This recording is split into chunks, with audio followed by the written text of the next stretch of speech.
Hello everybody, today we'll talk about how to fix or how to solve it's not working on your device. TikTok. To know how to fix or how to solve TikTok, it's not working on your device. You should just go settings. After that, we'll enter to apps, default apps, app settings. Here in this page, you'll enter to the window of Spotify. Here in this page of app info, we click on first stop and we click OK.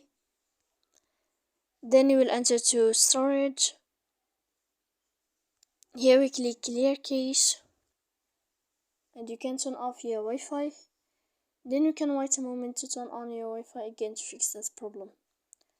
So please don't forget to support us by like and subscribe. See you next time in another video, and thank you for your attention and your watching.